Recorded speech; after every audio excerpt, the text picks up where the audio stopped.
And with that, we are live. This is Giallo Recs, episode 2. I am the slasher dude, Chris C., joined by my slasher bro over there, Darren from Subjective Perspective Collective. I put that channel's info in the info bar. If you want everything Giallo, Italian horror, Italian Gothic, man, those guys have it. How you doing today? Or good evening there, Darren. How you doing today? Yeah, not too bad. Not too bad. Looking forward to this one. Yeah, when we first mentioned about doing this a while back, I thought I've got some great films for Chris to like delve into. And I'm sure, like, hopefully these, you really like these ones, but I think I get in a good vibe, so we should be okay. Oh yeah, great idea when you mentioned it. This seems to work. It's because of these gents from that channel, Dirk and Darren here. Is because I got into this this genre of giallos. Like I said, the first giallo you could say I ever watched probably was Deep Red. That was from a channel I watched a while back talking about that film. I'm like, I need to check this out. Of course, the Suspiria remake, then going in to see the original Suspiria and Fulci and, all these other directors, some really good directors we're going to talk about, some underrated ones, in my opinion, specifically Aldo Lado, because we have 2 films we're going to talk about from him. Yeah. And then the great Ricardo Frida, which I don't think gets enough credit, probably one of the head honchos for Gothic horror in general. Of course, you have Mario Bava with his Gothic as well, and very unique film from him, which we're going to talk about. But yeah, we got some good stuff ahead of us, so it's going to work out. Yeah, with regards to Frida, I don't think we may not have even had Mario Bava at one point. Frida took him under his wing and kind of taught him everything, kind of threw him in the deep end a little bit as well with Vampiri. But yeah, I know Murder Obsession it's going to be a bit divisive because I'm sure AKA some people Syndrome. don't like it. Yeah, which is pretty We'll cool. come on to that. For Yeah. some reason, I just love all the cheesy bits and everything in it. So Cool. yeah. Got a couple people here in chat. Going to say hi to him. Mr. Cal L. Daly, how you doing there? Hope you're having a great one, my friend. What's Definitely up, check man? out Yep. his channel. Yeah, assemble everybody. And of course, Hall and Notes so we can officially begin. He does look a little bit different. Yes, he does. Yeah, it's all What's up, good. Holland, man? Yeah. That's great to see. Great to see you all here checking this out. And but yeah, when he suggested these films and stuff, one of them being, and we'll take care of that last. So we're going to be doing these in a chronological order. So Short Night of Glass Dolls, 1971. Who Saw Her Die, 1972. And then Murder Obsession, 1981. I think that was Ricardo Freda's last film or one of his last films, wasn't it? It was, yeah. It was kind of, he was going to make this big, huge comeback off of Murder Obsession, but it never came about. It's a good gothic giallo for the most part with and it may have been Anita Strindberg's. I believe I say that right. I originally said Steinberg, but that's not correct. May have been her last or one of her last because I'm like 81 because I wouldn't say she's hard to recognize, but Full Frontal, she's easy to recognize. So she always keeps herself good. So yeah. She was actually aged as well in that film. So she was made to look older than what she was. Older. Yeah, because there's some flashbacks in there and stuff like that that make her look. And she has, I mean, you can't beat that eyes getting big with the blade in her hand like that. Right. That's shades of Your Vice, like over and over again. We're going to talk about that, but yeah, these were great picks from Darren, and we're just going to get into it here. So we're going to start out with very good one. So Short Night of Glass Dolls, 1971, directed by Aldo Lado, stars Jean Sorel as Gregory, Barbara Bach, very young Barbara Bach, married to Ringo Starr as Mira, Ingrid Thulin as Jessica. And this was filmed in Croatia, Slovenia, Czech Republic wise. But boy, does it play. So few of these films are work very well. You could do a triple feature with these two giallos with Don't Look Now. I'm going to start with that. The scenery is great. You have these people walking around trying to figure out what's going on, and it just follows them so well, so good. And this is a banger there, Darren. I know you love it. Go ahead and start us off here. So this one's very unique in the way the story is told, because it's told in flashbacks. And just to start it off, so you've got Jean Sorel, he plays Gregory Moore, and this janitor just randomly finds him kind of dead in the grounds of some big house and what have you. Yes. And then what we have is this guy, for some reason, looks dead. Everything about him is dead, but his mind, he's alive in his mind. And so he's got to try and, put everything. Remember what happened at the start. This is like shades of Jacob's Ladder. Quite a lot. Serpent and the Rainbow is another one. But it's a horror film. Definitely. But yeah, it's like he says that he's like, "What are you doing? I'm alive. I'm alive right here." It goes through what the doctors are trying to save him, which is very interesting here. Even though his eyes are open, Right. and they're trying to save him. One doctor in particularly wants to do it. He's like, we have this seat, they're trying to do it all through this film. And then he's just thinking about, okay, how did I get here? What happened to me? Shades of DOA as well, Dead on Arrival. There's two versions of that film. I'm thinking of the one with Dennis Quaid, but, kind of shades of that too. And definitely shades of Don't Look Now a little bit with some of the stuff that happens here. I think Venus in Furs as well. Yes. That's because I originally thought this was kind of the first film like this to feature, a flashbacks kind of storyline. But they do it in Venus in Furs, which is Jess Franco. I think that was like 2 years before. But so you've got Gregory there, and he's kind of trying to piece back through like his memory, through like trying to put all the pieces together of this puzzle of why he got there. And so in the film, he's going out with this girl, Barbara Bach, called Mira. They got this really good relationship going on. It's pretty early on in their relationship. He's like a diplomat, I believe, something like that, because he's permanently there in that country, like liaison type of a thing, I think, or something like that. I think he's a journalist. Journalist, thank you. Yeah.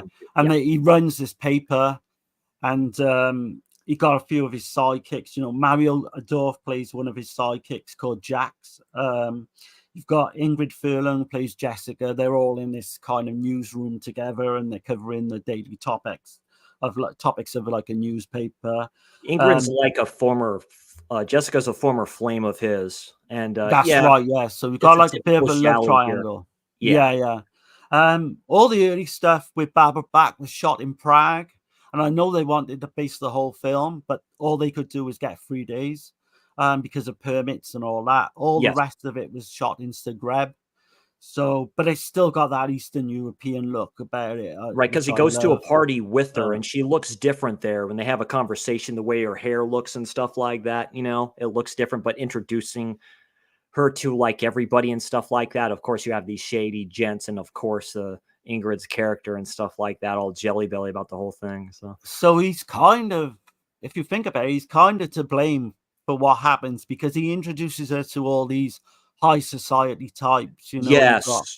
Got, musicians, politicians, they're all in this big kind of, I don't know, like Eyes Wide Shut, I would say. Yeah, cult type of a thing, basically. Yeah. There's heavy kind of cult aspects. That's what I like about this film. Like I say, everyone has their piece, kind of the place to play in this film. Yeah. So as he introduces her to all of these people, and then he kind of works out now what's going on in his head. So we keep getting flashbacks there, or certainly we keep getting back in present time where he's going through in his mind. And like you say, they're wondering whether to reanimate him because his body's, apart from being dead, his body doesn't go below 32 degrees. Yes, like that's one of almost impossible. Why doesn't it go below that? Yeah. And he's got one of his friends as well, who is the doctor, and he's doing everything in his power to try and keep him alive, or to work out what's going on. It's like he's paralyzed, which makes it worse. Like he's taking a poison, Yeah. Well, that was my original thought. I'm like going, was he poisoned? Like there is something like that going on, because there's kind of a link to the butterfly a lot in this film. And originally it was going to be short. It was going to be called Short Night of the Butterfly. Oh, that would work. What happened was in 1971, you've got The Bloodstained Butterfly come out. Yes. And that kind of beat them to the punch kind of thing. I just got that film. Yeah. Well, that could be coming up next. Absolutely. Bit of a spoiler. But the way it's done, with the characters, like you say, and it keeps going back to present day, back to, these flashbacks. And the murder mystery, I don't know how much you want to get into. I don't think you want to give everything away with these. No, it's a head scratcher, to tell you the truth. That's what I love about it. I love like a WTF, as I call them, films. That's what Brad calls them, where it makes you think about it. You're like, whoa, wait a minute. Like, okay. Because the film ends on a cliffhanger, in my opinion. Like, one of the greatest endings I've ever seen. Yeah, this film doesn't tell you everything. That's what I like about it. It's a true kind of giallo horror to me. Like, it's really right. Yeah. So again, just we can go so far with the plot, but yes, of course. He introduces us to all these high society type. She ends up going missing. Just completely vanishes. Just disappears. Yeah. So him being like an investigative journalist, he kind of digs in deep, and he finds out that all these girls have gone missing in a very similar way. Yes. So he tries to dig deep into that, and he goes to see the one girl's parents or the one girl's father, and they work out they're all kind of linked to this place where they're like musicians, or they all play like chambermaid music or whatever. Yeah, it's a trip. It's great, but yeah, it's a trip. It's So you've got some really weird characters as well. You've got Professor Carton, Yeah. and he's got that strange scene with the tomatoes where he's trying to make out the tomatoes and plants are all pretty much like living life, and they got feelings like human beings. But that's Yeah, kind that's of used in another film. Yeah, that's that's like used in a what later film that we're Argento gonna would talk do. about it. Yeah, Yeah, yeah. yeah, yeah. That's yeah, kind of like that The dude with his birds and, what he saw her Argento would die. do. Yeah. Yeah, Yeah, yeah. exactly. Um, but yeah, so you've got him, typical Giallo style. Then he's the main protagonist, and he's trying to get to the bottom of all these kind of goings on. Um, his earlier love interest, they kind of rekindle, don't they? And they get Yes, they do, together, he sleeps with her. Yeah, which he is sleeps with her. kind of Spoiler there. strange. It's Yeah, like yeah. they like yeah, these giallo films are kinda that way, like Franco Nero, and I harken back to Franco Nero and, his, prostitute girlfriend in, The Fifth Chord, slaps her, and all of Right. a sudden they're all Yeah. playful about it, so, yeah, kind of like that. But you've got Valinsky. He's this really creepy looking dude. He pops up in Who Saw Her Die. Yes, he does. Great actor.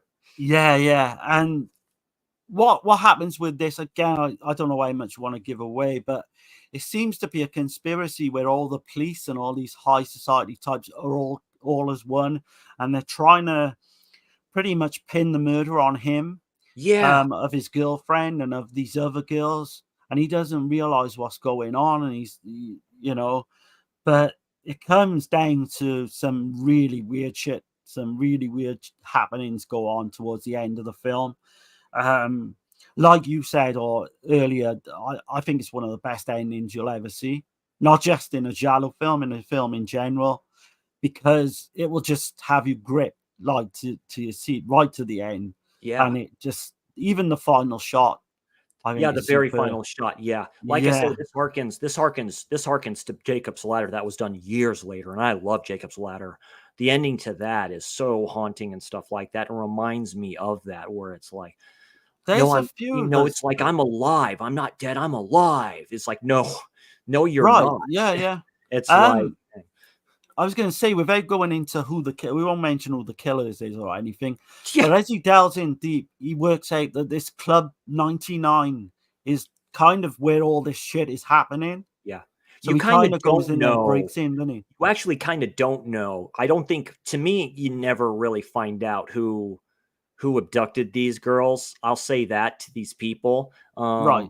That's what makes this film so Ambiguous, yeah? so ambiguous. The pacing is this is a pretty quick film. It's fast paced, but it's not. The way he walks in these places is very don't look now.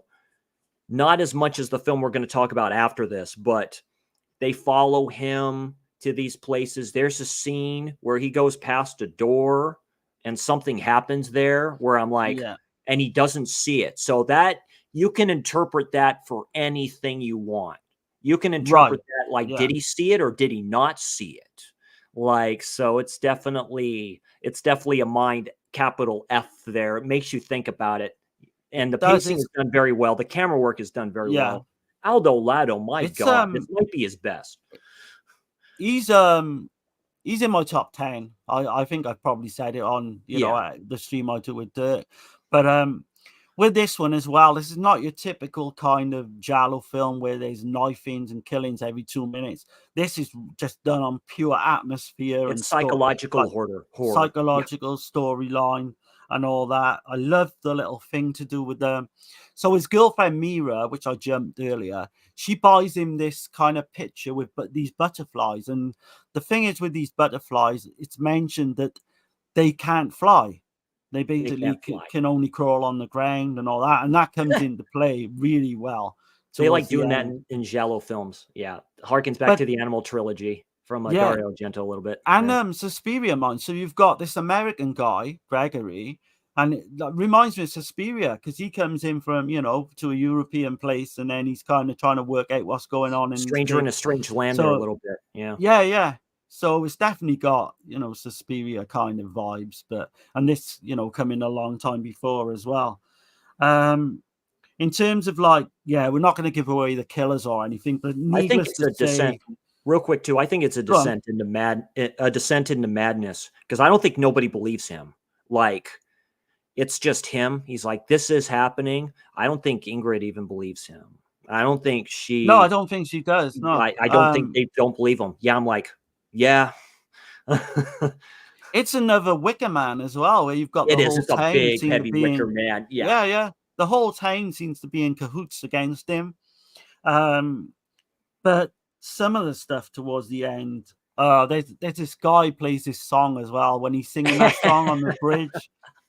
Yeah. Like, it's as if he's just made the words up of this song, like just completely random. But once you listen to it, you can't get it to your head for a while. It's kind of funny. But needless to say, the one scene at the end before the kind of, because we will mention there's kind of an autopsy towards the end or right at the end, but there's a big scene, which I guess we can say, but we won't give away who the culprits is, kind of involving black magic. Yes. So you could put this in with all the colors of the dark would be a good double feature, something like that. And yeah, the whole conclusion. I just think people, if you've not seen this, oh man, you need to. I think. Yeah, absolutely. The conclusion is done very well. The ending is done very well. I'm like, whoa. So, straight up, I'll give this. This is a solid. So, scores in order, really, of the films that we're doing. This gets a solid 8 out of 10. This can get higher, real quick. Right. So I think I like it a lot. Yeah, I gotta mention the Ennio Morricone score as well. It's just yeah. inflates the film like tenfold for me as well. But in terms of like giving it a rating, the last time when we covered this, me and Dirk went pretty much in depth. I give it an 8 out of 10, but it's gone up for me now, so it's like a 9. It's Very nice. I think that's right where it should be as well. If you like, Don't Look Now, this is a great double feature with that. You can be a triple feature with the film we're going to talk about after this. There's just the atmosphere and everything. I mean, this broke my top 10 Giallo list easily. It's just the fact of one of these days I'll do a new revamped top 10 list, but this broke that list. Like, it shattered that list. So yeah, one of those films is going to leave that. But I think if you take all Argento's films, all Fulci Giallo, Martino's Giallo, Lenzi Giallos, put them all to one side, this would make my top 5 easily. Aldo is so unique, and he went on the craze of films like Don't Look Now that was made a little bit later. So like, a couple of years later, a couple years later. So and of course films like Alice Sweet Alice, and I mean one we're going to talk about here in a second. I mean, yeah, like I say, great filming locations. Aldo Lado, yeah. Like he did, of course, he directed the Night Train Murders, and I love Night Train Murders a lot. Man, just for those, like this, Who Saw Her Die, Night Train Murders, for those 3 films alone, he makes my top 10, easily as well. Yeah, absolutely. But yeah, we said about John Sorrell, it is probably his best performance, and he's been in a lot of these as well. Yeah, absolutely. But yeah, I mean, you can't go wrong, I don't think, with this one. Yeah, so we have some here. I have the IMDb page up with some pictures here. So you have this iconic kind of picture right there. That's a great photo. That's very good artwork right there. Of course, you have this one, of course, with the one we're going to talk about. And yeah, that's the scene I'm kind of talking about where you see her in there. Well, that was going to be, funny enough, Malestrana was going to be the original title to the film, but yeah, they kind of got together and they thought, well, no one's going to really understand what that means. Yeah. But that's a great shot. Yeah.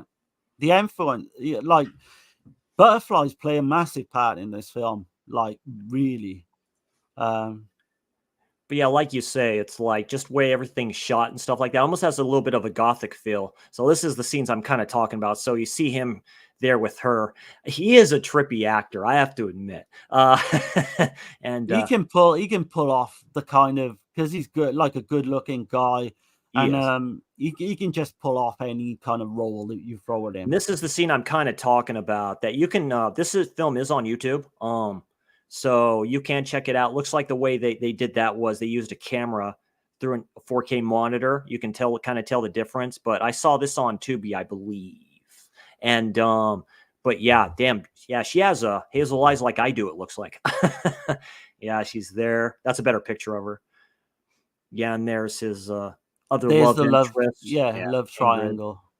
This dude is a trip. I've seen him in other things as He's well. been in a ton of like American crime, Yeah. Italian crime films, Giallo films, There's those everything. blue eyes. He almost reminds me a little bit of Franco Nero, the way he looks. But yeah, I there's think those that was blue done eyes. on purpose. Yeah, I think Yeah. they tried to make him look like Frank. Yeah. So that's the way that's the way you say it. So yeah, and it's just scenes like this. Yeah, this guy right here. I think this is one you're talking about. Isn't he like a detective? Mario Or he's Adolph. yeah, No, he's one of he's his journalist sidekick. But yeah. he was seen in Bird with a Crystal Plumage. He plays that Yes. mad Yeah. artist. Yeah. And he was in What Have You Done to Your Daughters as well. He gets a little bit too close He's to the something police too. guy. Yeah. Yeah. Yeah, this guy right here. That's the guy coming up in Who Saw Her Die. He plays Yes, Valinsky in this same type film. of person. So he keeps his Yeah. actors and actresses pretty well to the vest there. So that's pretty good, which they usually did in these films.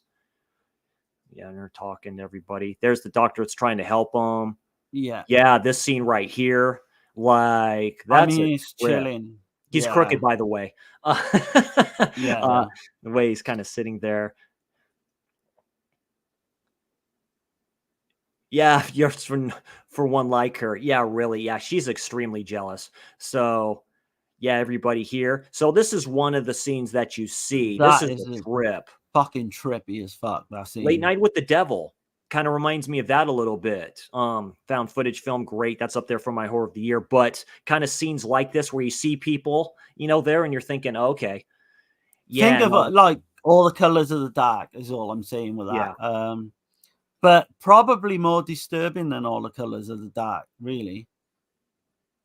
Yeah, I find the ending to this, the kind of the black magic aspect. This to is this like the case of the Bloody realistic. Iris as well. With her open there. God, she's gorgeous. Just like with everything like that. There we go. Yeah, so this is the scene I'm kind of referring to. But yeah, I mean, that's crazy. He misses the room, doesn't he? He misses it actually walks completely. past the room. Which makes you think. That's a little spoiler of the film, but it makes you think, is this really going on in his mind, or is it something else? But yeah, going to these places, trying to figure out what's going on, like, he goes past people. Yeah, dude's all looking at him funny.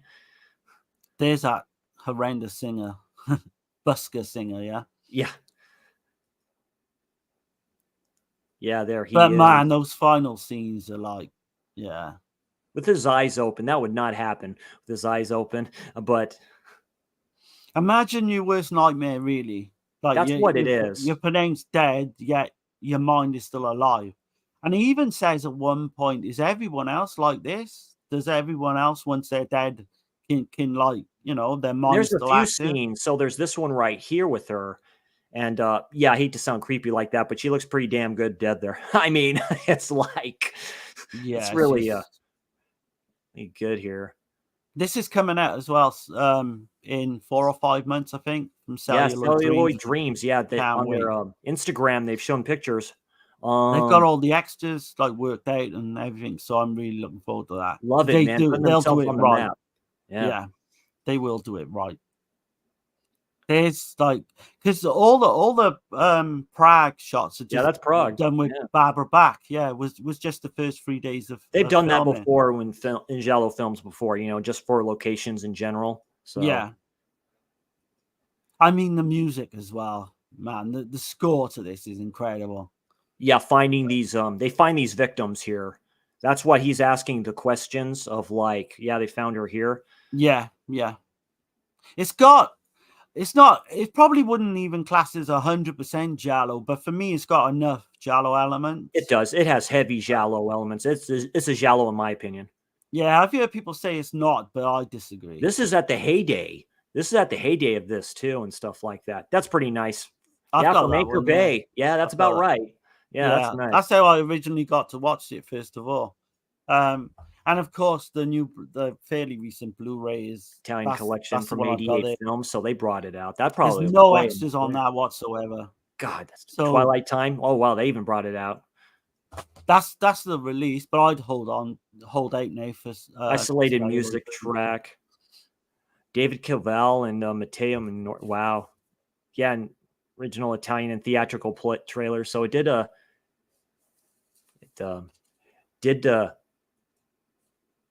did play in here. So yeah, that's a short night of Glass Dolls, ladies and gentlemen. If you have not checked it out, did you get a Polanski vibe as well, Chris? Yes, Repulsion. Yeah, it's definitely a Polanski vibe in there as well. I was just looking at my notes. Repulsion, definitely. But yeah, it's definitely a good one. And like I said, Aldo Lado, I mean, is so good. Like he's done everything, really. So it just I need to check out some of his other stuff as well. But come Christmas, like you've got to put Night Train Murders. That's my Christmas film. That's set on Christmas Eve night. Oh yeah, that's like man. I don't put it over Last House on the Left, but it's more disturbing to me than Last House on the Left, and that's a hot take for some people. But man, yeah. Again, I think we did a versus, didn't we, on Mine and Dirt channel? Yes, you did. Yeah. That was a good one. Go back and watch that, people, if you get a chance. Thanks for dropping in, Nikki. I appreciate it. And Eli, what's going on, my brother? Thanks for dropping in, saying hi. Man? Giallo Recs and stuff like that. Thank you all again for getting me up past 250 subscribers, and I have 75,000 watches. It looks like so. Nice. That's kind of a milestone for me. Not like that matters. I do this for fun and passion anyway, but it's pretty cool, kind of seeing that. So I'm glad you all are liking my content and stuff like that. And yeah, continue slashing the like and. Sleeping Bag Kill that, subscribe, and check out all these channels here too. Check out Cal's channel as well, and check out Nikki's son, my geeky brother Jeff, John Doe Juggalo. Grats to him. Huge grats to him. He got a big milestone today, so sent me some stuff too. So really appreciate it. So yeah, we'll get down to our second one. Mr. Darren there saw me watch, and that was man, really good one. 1972's Who Saw Her Die? Another Aldo directed film. Stars George Lansby as Franco, Anita Strindberg as Elizabeth, and Adolfo Seeley as Stefan. Wow. So yeah, go ahead there, Darren. Let's start us off here. Oh man, I love this film as well. I think I love this as much as Short Night.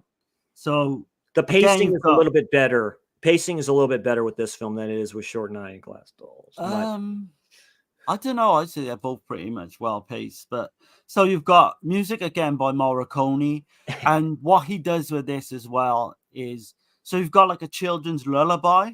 Yes, and we'll come into like a child, or there's certainly child killings early on. But this was written by Francesco Borelli. He's the guy who directed Perfume of the Lady in Black. Oh, yeah. Hotel Fear. He actually hated Aldo Lado's version of this film. He went back, watched it, because he wanted to direct it himself at one point. Okay. Oh, wow. He absolutely shit all over this when it got released, which I'm surprised, you know. That's nothing new. It's like Stephen King with Stanley Kubrick, you know, with The Shining. Yeah. Type of scenario. Yeah. So you've got George Lazenby. So he's coming back off, like he was a big James Bond star before this. Yeah. But he kind of had a fall from grace where his kind of, how can you put it? Like he thought he was better than what he was. He kind of grew this big kind of ego. And pretty much when this film was made, his career was shot. You know, he's trying to just work wherever he could and get wherever he could. Yeah. And I think he was a gambler as well. I know he lost because he made $3 million dollars for his James Bond film. But by the time he went to cash it in, he had done so much money at the casino and all all the expenses and all that he made barely nothing from the James Bond film, which is funny. But yeah, so just to start you off with this one, then, so you get this opening scene. So you got this young girl and she's playing in the snow, and she's playing with like her carer or this woman who's looking after her, and we see this killer in the midst, like, with this black veil over her head. I say her, but yeah, stalking this young child. She goes off playing in his sled and she and goes all off that. by herself, which is a trip. Yeah, in this forest. Yeah. When the killer actually kills her, you've got that music just fucking amazing, like this la la la. Yeah, like it is that's incredible. a brutal one too. What is it, like is it in the back of her head or something like that, or in the side of it or something like that? Yeah, he whacks her in the head. Close. Yeah, right, and then he buries her in the snow as well. Yeah, to where her carer finds her. But like you say, with the theme music as well that plays over the credits, it's like a kid's choir. I know. Where does it start out at? Is it in Switzerland or no? Like it's in another country, I think, because they talk about it. Yeah, it is. It's in France. Yeah, it's France. 1968 in France. So, I think they jumped then a few years later, by 4 years, I believe, to Venice. And we see Franco, and he's picking up his daughter from the airport, played by Nicoletta Elmi, Roberta, red-haired girl from Deep Red, Demon, she was in. Yeah. And the relationship they got as well is great. They really got good chemistry, father and daughter. You could imagine them being. I almost thought, because she has red hair and freckles, and she looked like the chick that was from the Beyond, the girl that was from there, but that would be like 10 I can years see later. that. Really looks like her, but wasn't. But yeah, she plays a good part in here. Oh god, yeah. You got Anita Steinberg plays his wife, his strange wife. It's a strange wife. Yeah. Elizabeth, I think her name Elizabeth. is. Yeah. Because he had pictures of her and stuff like that too. And it's like, when's mommy? Because she mentions, when's mommy going to come join us? And then he doesn't talk about it a lot. That's what's kind of shady about the whole thing. Like, you're thinking, you kind of think, to me, it makes me think something at the start of this, which didn't turn out to be true. And I'm like, oh, wow, that's a good twist type of a situation. Oh god, absolutely, yeah. He plays a sculptor as well. He's kind of a well-to-do sculpture, and he's selling off his works of art to the guy Serafian. He's got this big headquarters. He's kind of like his agent, I presume, and he's like who's going over to like I say, let's see here, like say Serafian, Serafian. He's kind of a shady motherfucker. He's kind of a they all are, yeah, because there's this where he's next to the daughter, and he kind of twirls her hair like a little bit, like, all this other stuff too. I think they're watching like a projection or something like that, or looking at photos, and he happens to make a certain comment where I'm like, yeah. So. Right, there's a lot of dodgy characters in this, like certainly child molesters and all that sort. Yes, but we see Father James for the first time as well, and he kind of later on in the film he takes Elizabeth kind of under his wing, and he's trying to get her over all the shit that's been going on. The local priest. Yeah. So to set it up, you've got the young girl then, Roberta. She's kind of being stalked by this killer that we've seen earlier, like 4 years previous. Good point of view from that too. Great POV shots here. Some really creepy shots of her playing out, and he just kind of misses her. There's chances here, and then they back away, almost like Halloween. Like, thinking about it. The suspense, yeah. I think she has an ice cream at one point, and he goes to pounce on her, and then it's really kind of all done through suspense. But the whole thing you said with Serafian, so he takes his daughter and she meets Serafian, and he gives her this necklace, which again plays well into later on in the film.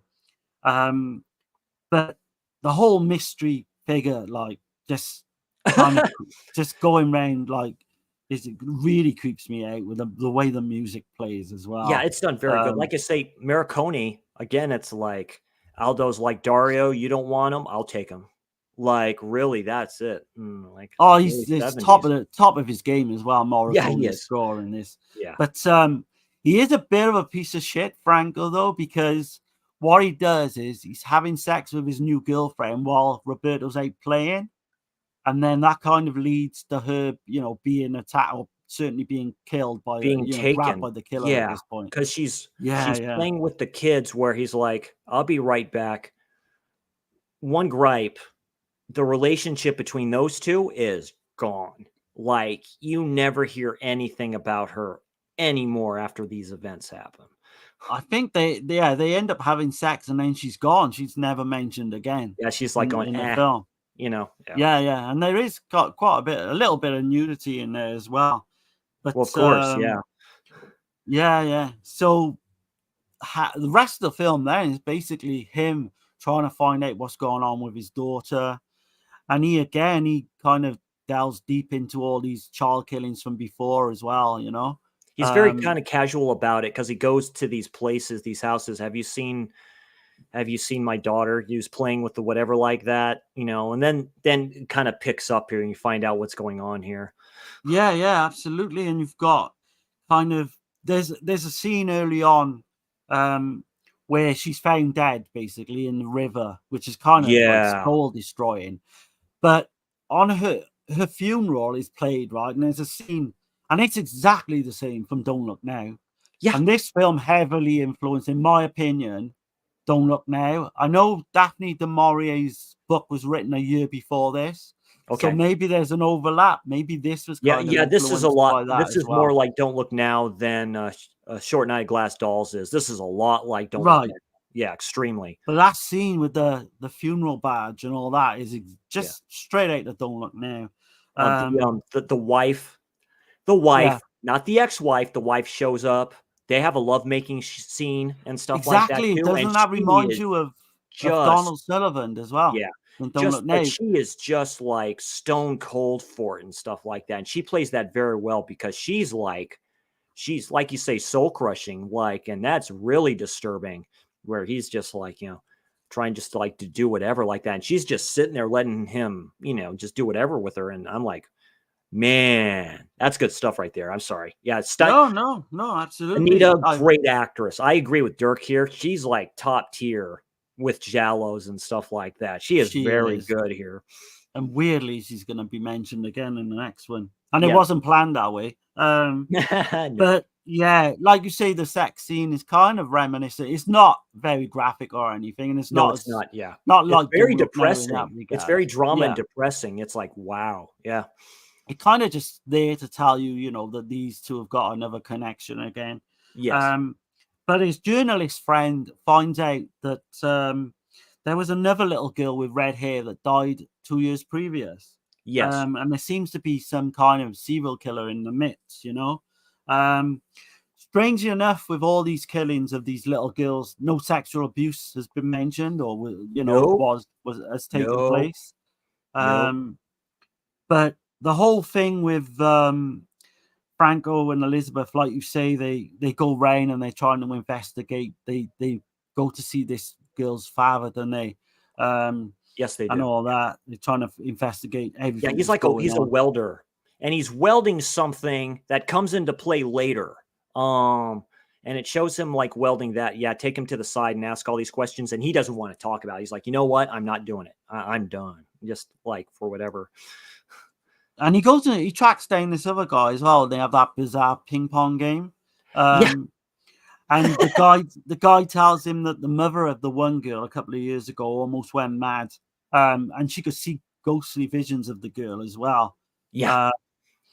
They did have a family lawyer called Bonalute, and he's one of the really creepy fucking characters you'll ever see in a fucking like he reminds me of kind of the big Alfonso guy in Alice, Sweet Alice.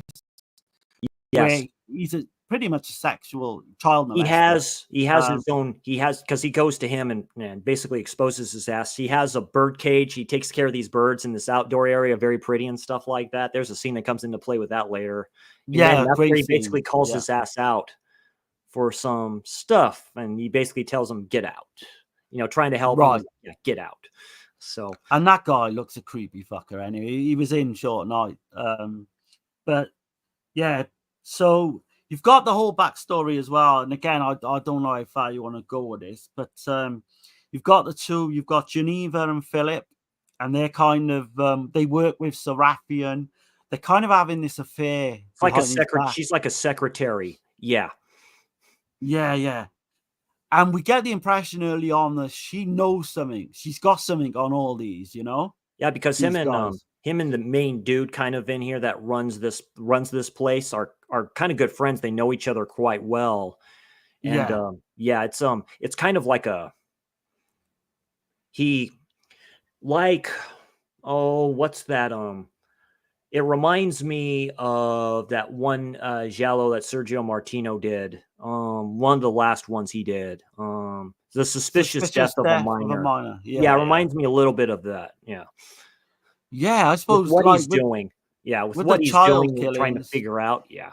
Yeah, yeah. There's a few. I know they're a little bit older, but what have you done to your daughters and what have you done to salons? They all kind of fit in that kind of, girls get young girls, I know, Yeah. There is getting a scene killed. too where he's talking to that one dude, one older dude, and you see which looks like his son. He has a peg leg? So he's walking and stuff Yeah, like yeah. that. You see him walking Yeah. in the distance. That comes into play later too. So we've got to mention the one scene, right? So Geneva, like she mentions to Franco she wants to meet up with him. She knows she's going to tell him basically something about Yes. all these people, What's going on here? in connection with the child murders. It's like, I But that scene know. in the cinema, Chris, what do you think about that, man?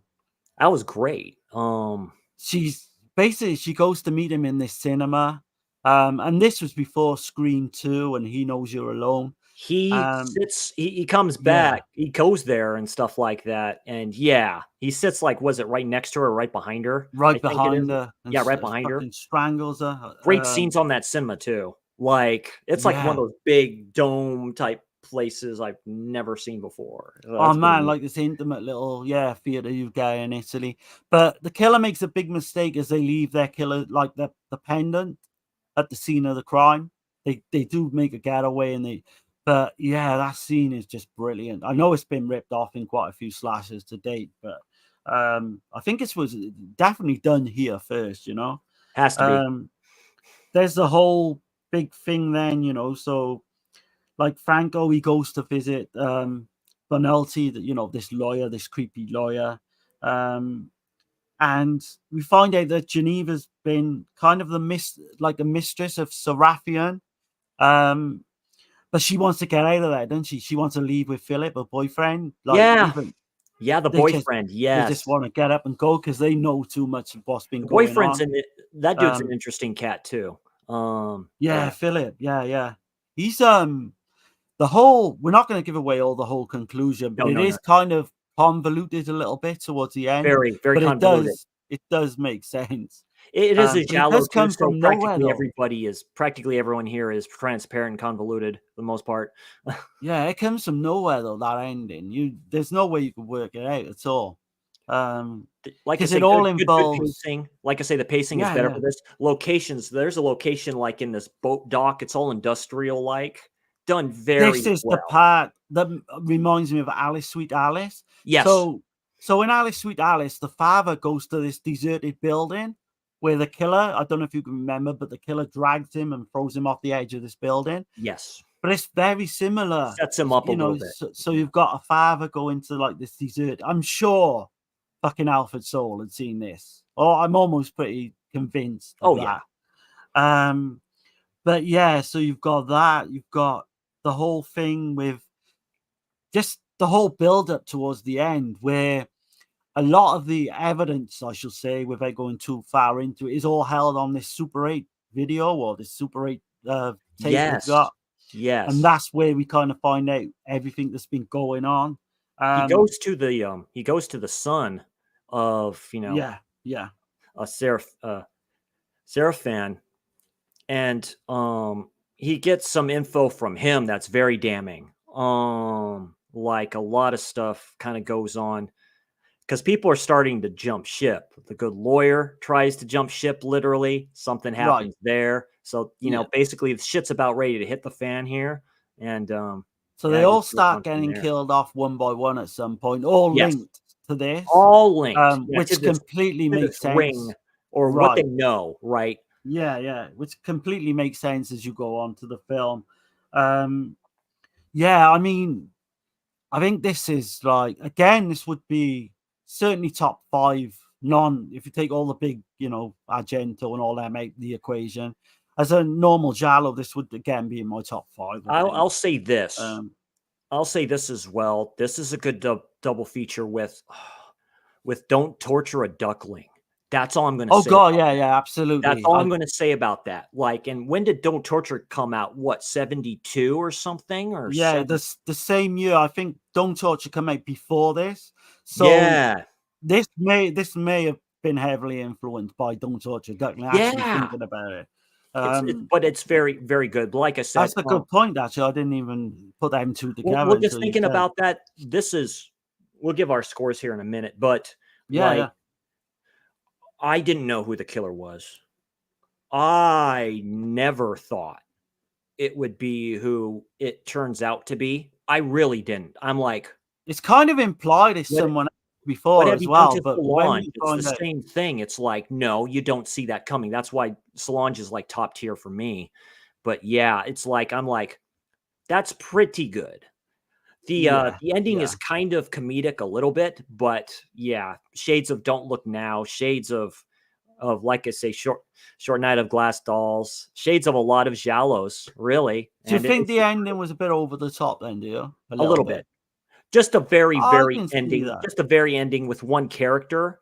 Like, but it can get away with it because a lot of Giallos in the 70s end like that. Really, they just do, and I get that. You kind of want it to be a little lighthearted, if you can even consider that lighthearted, but it's very disturbing. You find out what's going on here. It's very So disturbing. It's supposed to yeah, be. we're not going to say who the killer is, but the way No. the killer's demise in this is fucking amazing. You've got to watch it, man. The way it's done is superb. Yeah. And yeah, like this is well, you can give your rating first, man. Okay. But um right here, right now, like I said, I'm doing these in orders of scores going down wise, unfortunately. This I originally gave it a solid 7 out of 10, so it's close to a 7.5 out of 10. You Okay, can put this into the category of what have you done to Solange? What have they done to your daughters? And you could don't put this torture the film in Who duckling, like Saw you Her say. Yeah, Die.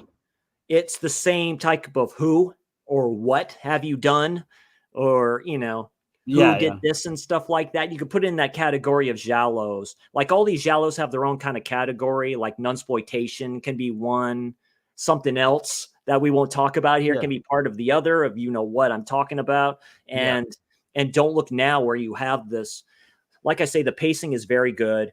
To me, the pacing is better in this than it is in Short Night of Glass Dolls, probably. It's more wider in scope. Like he goes down steps, he goes down corridors. So it's very heavily Don't Look Now a little bit. So like I say, Aldo probably read the book, you know. oh These yeah, dudes read books, of course definitely. they do. Daphne de It's almost like Maurier. a creamy novel. And Yeah, yeah. but yeah, so like I say, solid 7.5 out of 10. This can go up. I love Giallos like this. This, well, again, I watched this when we did it on Dirk's and my channel, and I give it an 8, but now it's gone up to a 9. Very nice. I have got Wow, a that's few. very good. Yeah, I've got a few additions I want to show.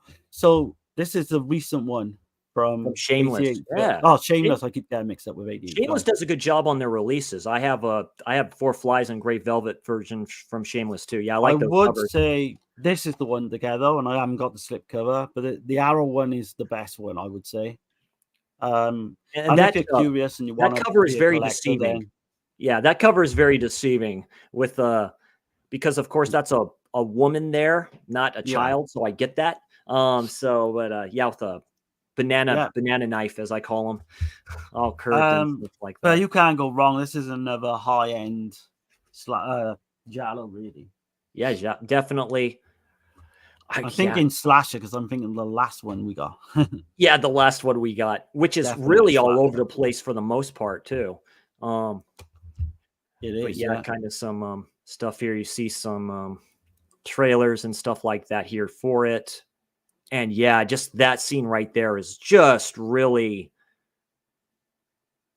so what have you. So we just go down here. So I want to do something on me and Dirk's channel about like all these films from Venice because there's so many of them. Yeah. Like Designated Victim and films like that. I'd love to. There's one called Death in Venice I've never seen as well. I'd love to get. I think there's like 5, 6, 7 of them. Redemption did one of that. That's interesting.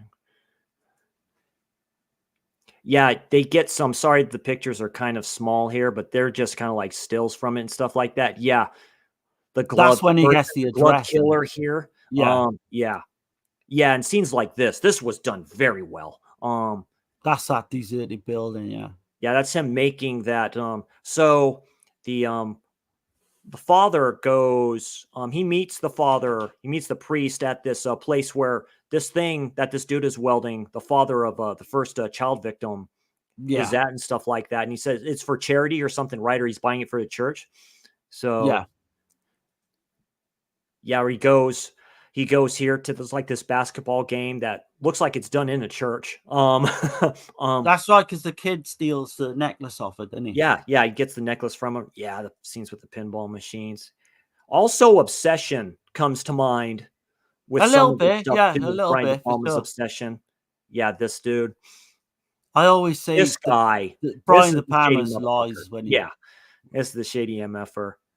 And yeah, these two right here. Like I said, he's a interesting, convoluted cat for what he does. Yeah, of course, there's the kind of child molester. He plays the child molesting lawyer, like. And he's a good actor too. He's a very good actor. And yeah, there's the son that has the peg leg, as I call it. And his story is very interesting. Lazenby was Australian as well. I forgot to mention. Yeah, there she is. And damn, look at her there. She looks great there. She does a very good job here. She plays the woman in peril quite well in here. There's some scenes with her where at the end. Yeah, there's a scene where it looks like she's being stalked and stuff like that, done very, very well. That's one of the best scenes towards the end. Yeah, him. Great actor. He played a detective, didn't he, in one of the Giallos? He played detective in a few. Adolfo Sali is his name. He pops up in everything. He's a great actor. He was in it's part Forgotten Gialli from Vinegar Syndrome. I'll remember it in a second. You really like it. A lot of murders happen in this mansion. It's very sexualized. Yeah, it looks like him. This was the same year as Your Voice Is a Locked Room as well. Nice. Yeah. Nita was on a... So yeah, she was on a run here. That's where he's kind of like up to him, is like going, "Yeah, I know what you fucking did." Yeah. He said, like, give me the necklace and stuff like that. There's the don't look now shot. Yeah, that's a great. Yeah, on those. Yeah, because everyone's going on these boats here, to these places. There's the scene in the theater, like you say. She's probably the best scene of the film. Yeah, that cinema scene. You almost posit you could recognize some people in here if you really want to dive deep into it, like specifically the person in the hat that's back here. Right. So she haven't got the big hair as well. I need to describe it like she had in Your Voice. I like it when it's down like that. I don't know. I like it. I like it when it's up. Just an iconic looking lady, and she's married to a diplomat. Yeah, there she is. Yeah, she just like very playful character, as they should be, which makes this film all the more disturbing in general. Yeah, and just that look that she has. It's just, you just know it's her playing these parts. I think Nicoletta Almy, who plays the girl, she was in The Night Child as well, which is Massimo Okay. Dallamano film, which I've not. I think that's got kind of similar theme, but I've not seen it yet. This year. Yeah. I mean, the ending to this is kind of fucking bizarre. It's off the wall. Like, it's very bizarre. Yeah.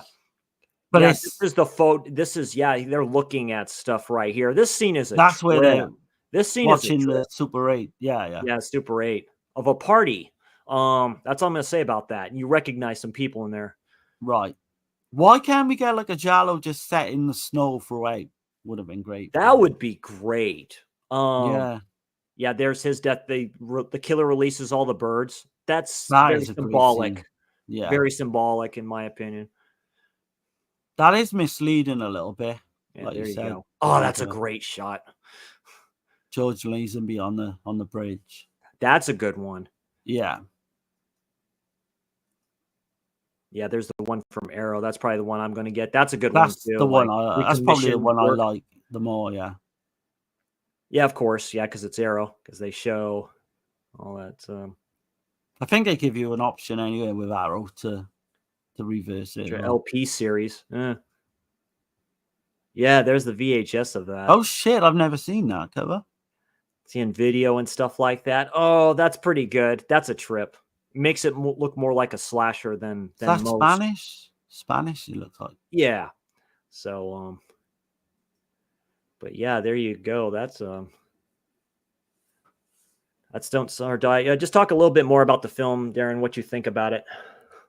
Yeah, I mean, it's in terms of just everything, like just the creepiness, the music, the vibe going on. It's just always been one of my favorites, and it's kind of I'm guessing you could say it's kind of like an Argento film in parts, but then it's kind of like a Martino film in parts. It's really weird, like you can't tell in which direction it's gonna go. But no, I like it. I like it a lot. It's gonna be firmly in my probably in my top 20 Giallos of all time. But very cool. Yeah, that'll higher. definitely work. We're gonna get on to the last film that we all watched here in a second. Just give me a quick break here, and I will be right back.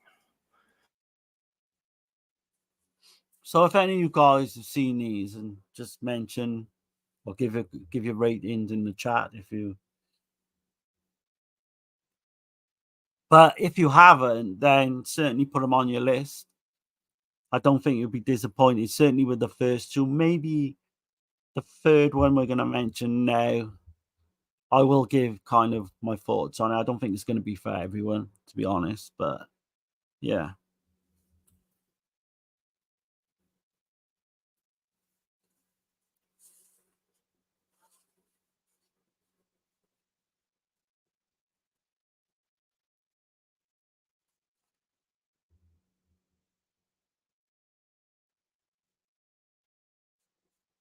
Should have some interesting ones as well for next time.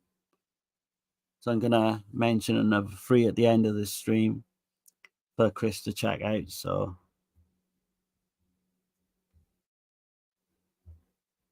I guess I can just show off these quickly, I suppose.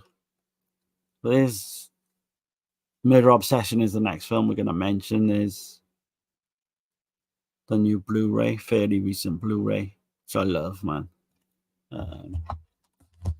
And there's the Raro, which is the only way you could see it at one time, DVD. Yeah, that first one you shown, Darren, I knew it looked familiar. Oh man, you should get this version. I think that's a hard one to get, I believe. Radiant. I don't know if that can play on my Blu-ray player. I don't think that's region free, is it? It's saying all region ABC. Is it? So. I think I saw it maybe on Orbit one time and they sold out of that, but that would be definitely one to get. Yeah, that's next up on the list. Murder Obsession, done in 1981, directed by the late great Ricardo Freda. I was surprised by this one. This was the first one I saw. Unfortunately, I rented it off Amazon, not knowing it didn't have subtitles, but that's okay. It's the first time I watched a film like this without knowing what was going on, but just watching the characters move, and that makes it even better because you know kind of what's going on. This is a Gothic Giallo. Stars John Richardson as Oliver, Anita Strindberg as Glenda, his mother, Yeah. Sylvia Dionisio as Deborah, and Laura Gemser as Beryl. Laura Gemser looks like she was in the Manuel films a little bit. She kind of She looks was like in that all type the of Black character. Emmanuel. I knew Yeah. it. She kind of She plays that part pretty pretty much. good here. Yeah. So this was filmed in Italy, the same type of studio as most of these films, except for the one that was done, of course, Short Night Glass Dolls. But Adolato did this one in the same type of studio, I believe. But this was done in I can't say the studio's name correctly, so I'm not going to do that. So yeah, just talk about the quick synopsis of this Giallo there, Darren. So yeah, so like just to quickly go over the main players again. You got Stefano Pacizzi, he plays Michael. I haven't seen too much of him, to Me be neither. honest. I think he does a decent job. But you got Martine Brocard, she plays Shirley. She's the main protagonist for My Ball.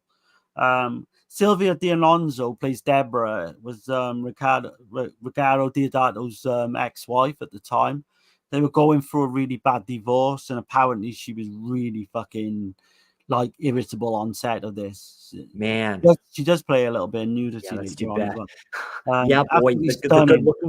good-looking ones, boy, they can just have it out like cats. I tell Oh you. yeah, absolutely stunning. John Richardson, people I know from Torso and Black Sunday would be the big two. Hell yeah. But so you've got this scandal from Michael's past emerges when he visits his mother's house with the director and others from a recent film project. So yeah, that's right. This like plays like a one-line. slasher a little bit, like all the Indians or something like that, like Agatha Christie type of a thing. 10 Little Indians, yeah. The opening theme like this is crazy. Like the opening is just like, okay, which is kind of past tense of what's going to happen later. Right, yeah. And it does something completely different because you get this guy, like you get this intruder at the window, and he forces his way like onto this woman. He's stripping her, he's strangling her, and all that. And then we realize that we're watching like a film scene, or yes, it's a shot completely for a film. different. Yeah, the way it's done, man. And Brian De Palma did that in Blowout, I think. Yeah. curtains. Start a blowout. Yeah, curtains as well. This was what 81, so this probably was influenced. I was saying that Blowout was the same year, so how about that? Yeah, that's great weird. film. Great film. Blowout, great film. But you've got the childhood trauma of Michael. He has these flashbacks, doesn't he, when he was a child with him and his mother, and this like his father as well was this big kind of music, not what do you call it? Was he like a conductor or something? Conductor. Yeah, some famous type of person. Because there's a scandal that happens. But yeah, go ahead, Darren, because you could do the good synopsis a bit better than I could at the moment. Yeah, so he's this big, and he's a spitting image of Michael Mines, which is kind of confusing. Of course, early on. But he keeps getting these really traumatic, like flashbacks to when he was a child, kind of like Deep Red, kind of different, and all that is kind of explained as the film goes on. It gets a little bit batshit crazy. With some of them. A little bit, yeah. It does, yeah. But yeah, all of them involve his father in some way getting killed. His girlfriend is like flipping gorgeous in here. Sylvia D'Alonso. Oh my god, yeah, this plays a lot like a slasher. There's some scenes up here, like in the forest area and stuff like that. I'm like, hot damn, look at this. So you see the shift there a little bit. This is an 80s Giallo, in my opinion, 80s Gothic Giallo. So you can see, to me, where Freda stays true to his Gothic stuff, but he kind of sees the writing on the wall a little bit, and he's like, yeah, I need to try something. I know what the youngins are watching right now, so let's up this up a little bit. So I can see why people would. Like, I always call this a slasher, Italian slasher. It is a giallo, I suppose you can say as well. Yeah. But like you say, Sylvia D'Alonso, absolutely stunning blonde actress, man. She was in Live Like a Cop, Die Like a Man. Okay. She was in quite a few. I think Diodato actually met her on the set of Waves of Lust, a film he directed himself. Oh and wow, they okay. fell in love and all Waves that. of That was Lust. Okay. yeah, that was Of course. 75. But she was Deodato good. was a good-looking cat, so I can see that. He was one of the Yeah. better-looking directors out there. Like, he aged quite well before he passed. Yeah. Yeah, he did. But so to like set it up, so he goes back to his mother's house, which he's not been back in years, and he takes his girlfriend, even though he doesn't want to admit she's his girlfriend in front of his mother, because she's got this. There's a weird fucking mother son relationship in this You film. have the shady photographer, Yeah, who you have a lot of these Hans. people are Yeah. Hans, yeah. Did you pick up on that? It was kind of like a burial ground between the mother and the Yeah. son. No It's wonder I really like it. weird. Yeah. And I actually think her character as well, Anita Steinberg's character, is dubbed by the same woman who plays the mother in Burial Ground, because it sounds exactly the same. There's And a to lot of have the kid, familiar, dubbing, yeah. people I recognize, so that's good they kinda stay consistent with it. So this was the same year as Burial Ground, which does make sense. Yeah. And you've got Michael is the same name as the kid as well, Yeah. the son in this. But so yeah, they all kind of descend on this gothic kind of big house that the mother lives in. You've got the weird kind of guy, um, Oliver. He's like the assistant, and he just Yeah. looks after everyone. But there's something really creepy and weird about him, the way he stays, and yeah, he comes out with candlelight, doesn't he, when he meets him at the gate That's why and it's all very that. Gothic Giallo-like because there's the eyes looking at each other, of course, and, like Yeah, yeah, kinda yeah. like a pause there. Yeah. The look and the atmosphere in his film is where I think the best parts of it is. Um, but he does see Michael sees like this portrait of his father, and it's a spitting image, obviously, of him, and he has this flashback, and it says like, Michael, why did you do it? Why did you do it? Like, and then Yeah. it kind of just lets you find out gradually what's been going That's on. well, it's like it's a Um, traumatic it's childhood trauma, so something that he's purposely blocked out of his mind throughout the film, yeah. then at the very end, you find out what happens to it, and like you say, then you have this actress that's we'll get to that scene, which is a trip. You think you've got it worked out, and then it completely flips 180. Um, but you've got Beryl, but Laura Gemser, she plays like I think she's naked twice in this, which makes no surprise to some people. Um, but she's involved with Shirley, and they're kind of involved in the voodoo and the occult they mention. Okay. It's not a big scene, but they do actually mention it. Um, and Shirley's father gave her this like bracelet, this serpent, which can Oh, be yeah. used as well. Yeah, that scene, yeah. But for me, like some of the best stuff is like Sylvia Denonzo's character when she's getting chased and she ends up in this big spider's web, and Yeah. like it looks like Fulci. It looks completely hokey, don't get me wrong, but it's meant to kind of be dreamlike as well. I love it for all that like hokiness too. No, me Um, too. Like I say, it's very gothic, very dreamy. It's like a who's who. It's like she's technically the final girl here. yeah. For You the got the bats as well. That reminds you of Fulci when she gets hit with all the bats. tragic even though I Uh, haven't seen the film, tragic ceremony type of oh, it's a feel to brilliant it. film, Tragic Ceremony. But you've got all the classic Giallo elements. You've got the figure in black with the black gloves. He tries to drain Beryl at one point. Um, Yeah. yeah, that's like Yeah. kind of weird. Yeah. Um, and then Hans and I think Shirley come in as well, and they kind of stop it. But it's really weird. You've got the scene I mentioned as well. So with Sylvia Dinonzo, you've Yeah. got a really weird way the footsteps. You can see the Yes. footsteps like I have to admit going that. up. Yeah, when I'm Yeah, looking at that, I'm like, this is damn good camera work. Of course it is. Freda was a great cinematographer for the most part, I believe, right?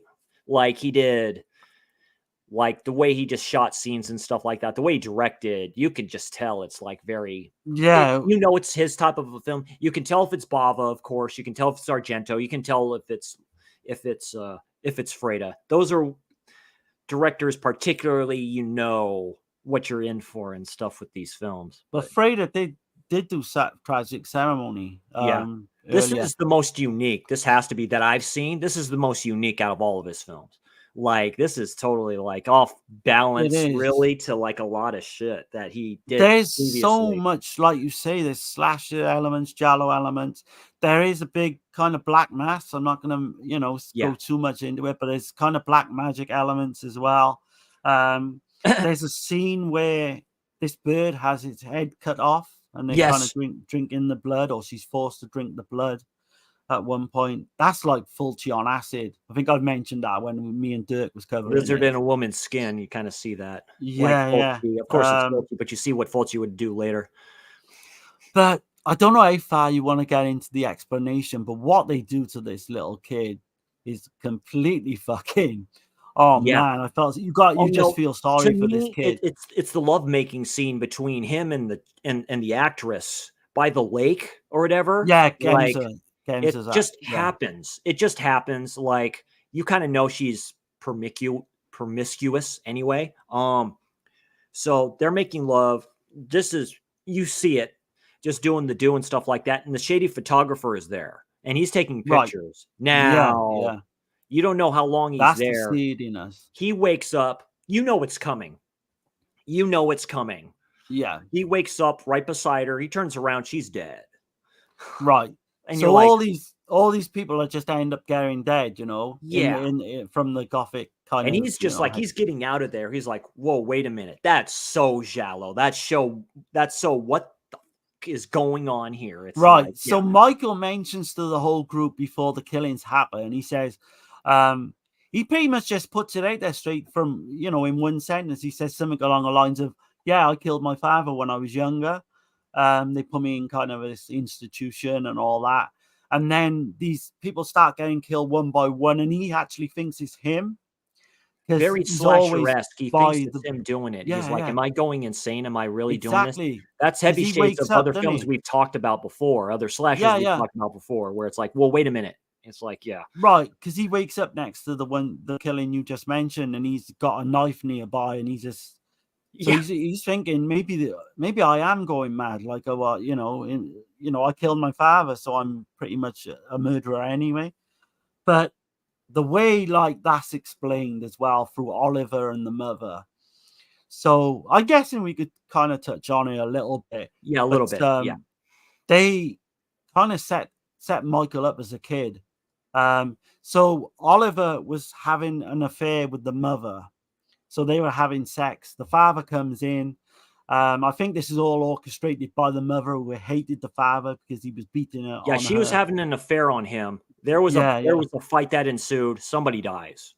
You find out who dies, and I suppose that's as far as we can go with that. But this poor kid obviously got to put up with all these childhood trauma, and it's awful what they do to him. But in terms of killings and that, you've got, Shirley gets decapitated with a chainsaw. That's one of the highlights, I think. Yeah. Of the film.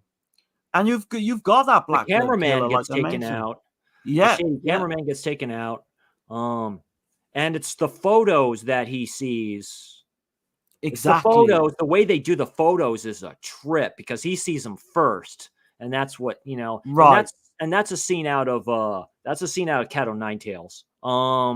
With the scene with the photographer. Yeah. So it's really it's great. Like I say, the lovemaking scene, and then she's dead next to him. I love that shit like a lot. I think we can say that Oliver is heavily influenced in what goes on towards the end. That's like the manservant. But there is another twist that comes after that. There's a huge twist to this.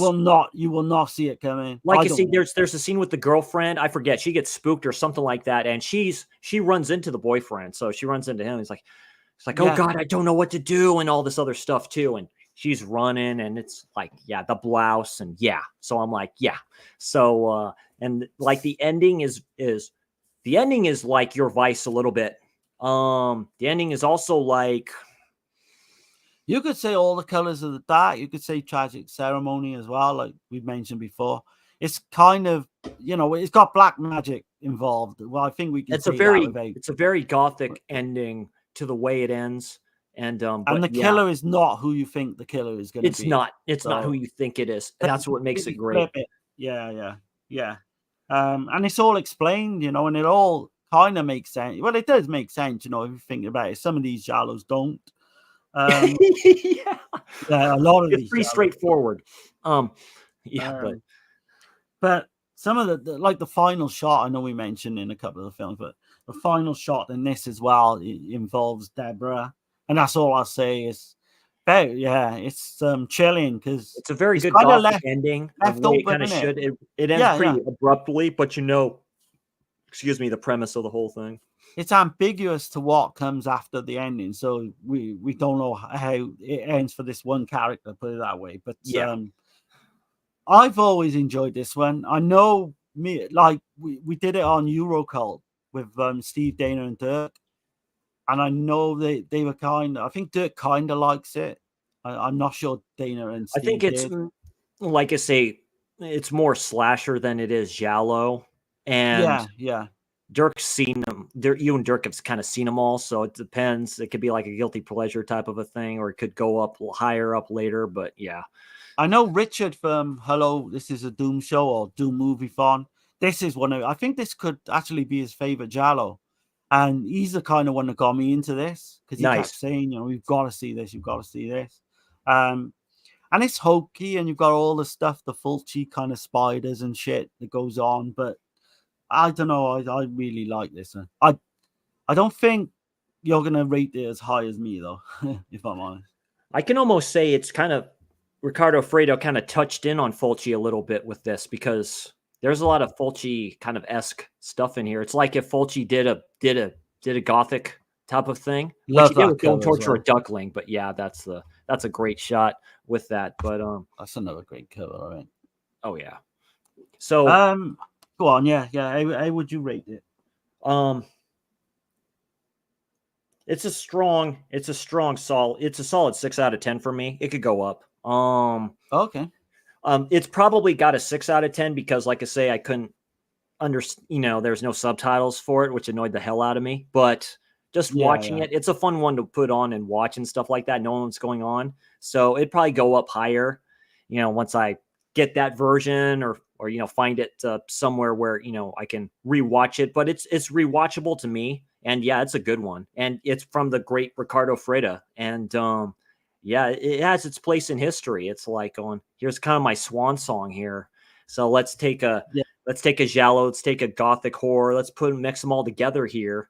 Need a Steinberg to do it. Now, you say there was something up with her. She wasn't the original choice to play that character. I don't believe so. No. I'm trying to think. She kind of killed it with that, because she put in her Your Vice real quick, because there's a scene where she's holding up a knife. That's straight from Your Vice. That's like, yeah. And you see her full frontal in here, and she looks great, of course. So, yeah. But yeah, like you say, it's for me, ratings wise, I probably started as a 6 when I first seen it, but that developed into a 7 when I covered it, on Euro. Very nice. But to me, it's an 8 now. It's an 8. Very nice. Yeah, but I know it's a bad film. I know. I'm not going to argue the fact that it's not a bad. That it's a great film. Not a masterpiece. And you think about it, yeah, this came out the same year as Bloody Moon. So you've got all the Friday the 13th films. Yeah. So it's influenced by Friday the 13th a little bit, I think. But, a lot of films are. Yeah, I'd probably rating it a little bit too high, but I would still say to people, definitely check this one out. Yeah, everything's subjective to the point. Put Caveman up here real quick. Tiana, thanks for dropping in, saying hi. I really appreciate it. What's up? Yep. Thank you, Guy, for dropping in, saying hi. Yep. Memoriam to David. That's right. Absolutely. The family man. Send your love and support his way to his family. Really appreciate it. Yeah, ladies and gentlemen. So, yeah, that's Giallo Recs episode 2 here. We got some bangers here. Like I say, the first 2, you could do a triple feature or a quadruple feature with Don't Torture a Duckling and Don't Look Now. You can almost do these in order. And can, what do all these things have similar and stuff like that? And you can have a great time. Suspicious Death of a Minor would be a good one as well. Yeah, definitely Suspicious Death of a Minor. Like I say, even films like What Have You Done to Solange, stuff like that too. But yeah, I Alice mean, Sweet if you want Alice. to have a week of really depressing films, then put Yeah, them this in is as it. well. Red Wings of Fear. Yeah, yeah. Absolutely. Um, I have got three three more I'm gonna mention that Chris is gonna watch for the next time as well. So Excellent. and I think you've got I don't but if you've seen one of these, just let me know, right? Yeah. And then I can switch it. So Off Balance, Phantom of Death, Regalo Diodato. You've not seen that, have you? Nope, I have that release from Cauldron. I pre-ordered that thing. So that's my Oh, first yeah. Cauldron release and stuff like that. One of Diodato's last films that has the special features has the last interview with him, I think, or I think it does, yeah. one of the Yeah, last it true does. interviews with him on that film. So yeah, definitely. Right. So going with a bit of the theme that we had earlier with Short Night at Glass Dolls, have you seen the Bloodstained Butterfly? I have not. Like I say, I just picked that the Bloodstained Butterfly. I just picked that one up off of Arrow. They had that on Right. Hamilton Book. It was like $12 or something. So, oh man, such a great film. So that's my second one. The last one, similar. Have you seen the Bloodstained Shadow? I'm pretty sure you've got it in the Forgotten Jolly set. Oh, I've not seen the Stained Shadow. Okay, what set is that in? Is it in the latest That was one or? in the not the one out there. Might be 6. Well, it Is might be it in 6. Yeah, I just 6? got 6. Cool, perfect. Yeah, yeah. Yeah. You and Dirk really like that set. Yeah, that has some bangers in there. Yeah, I think is that the there's one with the 3 Goblin films. score? Yeah, yeah, Yeah, yeah, that's the one with yeah. the Goblin score. Very I remember you talking to Dirk, and Dirk didn't believe you. He's like, "No." It's yeah, like, yeah, very "Yeah, it is." Argento like, put it that way. Bloodstained Butterfly, I'll be amazed if you don't like that. All 3 of these, I'll be amazed if you don't like, to be Cool, honest. So perfect. I don't want Yeah. to give you any shitty ones, but No. you've got some homework to do there. But I look forward to talking about them. Cool, perfect. Yeah, that's perfect. So yeah, I got 3 more to watch, and then like I say, expect future stuff on this channel. I'll get to that first. I'll get to that last. Go ahead, Darren. Talk about what future stuff you have going on with Dirk Yeah, and the guys in Fleshwound Features and the absolutely. other stuff. Yeah. So on Subjective Perspective Collective, this coming Sunday, we're going to be starting our Hannibal. We're going to do the whole 5 films, the Hannibal films, but we're going Oh, to do it in such nice. a way where we're going to start off with Hannibal Rising, then we're going to go Manhunter, then Red Dragon. So Yes. that's going to be the first show because we're going to go in order of not as the films come out, but in order of the way the stories are. So, and then we're going to follow that up 2 weeks later with obviously Silence of the Lambs and Hannibal. So keep a lookout for that. Hannibal, great film. I've seen all I love those. Hannibal, man. I've seen I all those do. except for Hannibal Rising. I have the DVD of Anchor Bay release of Manhunter. I remember seeing that a long time ago on TV, but definitely need to revisit that because Oh Manhunter, that's a man, Michael it is Mann so film. good. That's a Michael Mann film. Yeah. Yeah, it's incredible. It's an incredible film. I've not seen Red Dragon for a while, so but I remember liking that. So in between them 2 shows, we're doing a Fulci special on Dead Pit. Kind of his lesser known films. I think Cat in the Brain is Hell going to be yeah. one. Manhattan Oh, if I can get on Baby. that, I'd love to be on there. I love Cat in the Brain. Oh God, I'm trying to think of the third one. So it's Cat in the Brain, Manhattan Baby, and it's Demonia. Demonia is another Demonia. one. Hell yeah. Yeah, yeah. Manhattan Baby doesn't get enough credit. To me, it doesn't. I like I like love the all Stain those track. films. I Yeah, love all those films. Demonia is interesting. I I've do not like seen Demonia though. Demonia yet. Fulci never So liked it. Of course he didn't. I've But heard decent things though, because Dirk yeah, I likes like it. Demonia. I do. Yeah, yeah. I've liked all of his films that I've watched. I mean, Fulci's my all-time favorite Italian director. Those are some bangers, personally, to me. So, We got tons of shit coming up as well. We've got like I know Dirk wants to do a folk horror one as well, like Blood on Satan's Claw and Vi. oh yeah, Um, that's a yeah, almost a trilogy, like the Monkey Paw stuff. Like yeah. Oh yeah, yeah, yeah. I think we've got something like up until the mid-December we've got plans. So keep an excellent. eye out for all that. Dead So, End Drive-In, of course, you yeah. guys all do and stuff. I know you Yeah, just did an episode. we've done like we've had 3 of them come out pretty much in a row. So we haven't got one planned at the moment, but yeah, that should be coming soon on Visited by Voices Network. Deadpit.com. Check those guys out. Obviously, you probably have, but if you haven't, best guys, I think, on best channel on you by a mile. And all that good stuff. Yeah, just support everyone, and let's keep this Giallo dream going. Absolutely. Absolutely. Check out their channel, Subjective Perspective Collective. Yeah, check out all the channels. Flesh Wound Features. Big Dan is the man, and those boys are great. Oh man, those are great as well. Yeah. Dead End Drive-In. That's a great network to begin with. Visited by Voices. Check out everybody on that network. They do great stuff. And my channel, tomorrow I'll probably put up Slasher Dude Reviews Mother's Day. I watched that film last night. Oh, okay. Yeah. Expect that this Friday the 13th, part 8. Jason Takes Manhattan watch along with my horror brother Keith, and some future stuff going on. Future slasher streams course here with me and Darren, and then a future Giallo Recs in the future, and some other great projects that we've been talking about. So expect that here on my channel as well. I think we mentioned the Psychic and Eyes of Laura Maz at some point. So. Yes, absolutely. Expect that. Also, Slasher Saturday, finally, Slasher Saturday, Terrifier 2.